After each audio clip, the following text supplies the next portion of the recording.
Hello, my name is David Berry. Welcome to this module on Indexing Essentials. Having an effective indexing strategy is probably the number one factor in determining the performance of your database. If you don't have an effective indexing strategy, I can almost guarantee you that your database and consequently your application will perform poorly. Any SQL statements run by your application will have poor response times, and your application will use an excessive amount of resources on the database server. As critical as an indexing strategy is, you would be surprised to find out how many applications have an ineffective indexing strategy or no indexing strategy at all. So in this module and the subsequent modules on indexing, we're going to work to understand indexes in detail so you can effectively apply them to your application's database. And again, our end goal in all of this is for you to have a responsive, scalable application, because these are the applications that are more usable for your users and easier to support. So why do indexes matter so much? To understand this, let's first understand how data in your database is stored on disk.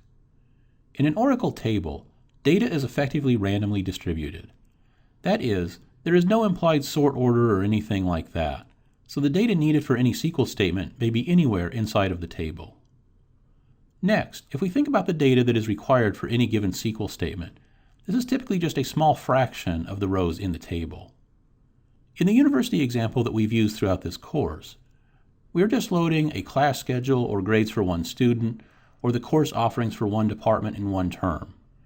And it is usually this way that we have statements that don't need all the data in a table, but just the data that matches some relatively selective criteria. So if we put these two factors together, where we only need a handful of rows of data, but the data we may need could be anywhere inside of the table, the resulting data access operation that we would have to perform is to read and process the entire table to find the data that we need. And when we say process, we mean conduct some sort of sequential scan operation. This would be like having a book without any sort of table of contents or index at the back, and even no chapter or section titles. To find the information you need, you'd have to read the book from cover to cover, and that just isn't very efficient. What we need is some sort of data structure that can help us navigate the data in the table so we can more directly go to the data that we need, and this structure is an index.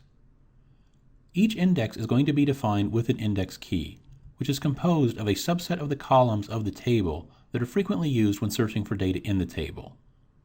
With this key, we'll store an Oracle row ID, which is a pointer to the exact location in the table that actually contains the data. And so what we can do is look up the key value in this separate data structure, the index, and then this will tell us exactly where we have to go in the table to find our data. This is just like you would use an index in a book. First, you would look up the keyword that you were interested in the index in the back of the book, and this would tell you what page you should turn to. In Oracle, though, indexes actually work even better than this, because index tells you not just what data block the data is in, but the actual location of the row in the data block. So this would be like knowing not just what page to turn to, but what sentence to read in which paragraph. Now there is a cost to this, and that cost is the fact that an index is an additional data structure. So in order to get the performance benefits of having an index, we're going to have to duplicate some data in the table.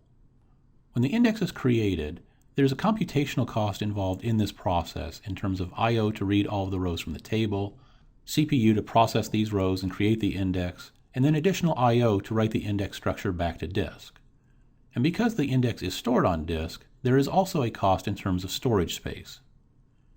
Then, while the index is in existence, there is cost to maintain the index.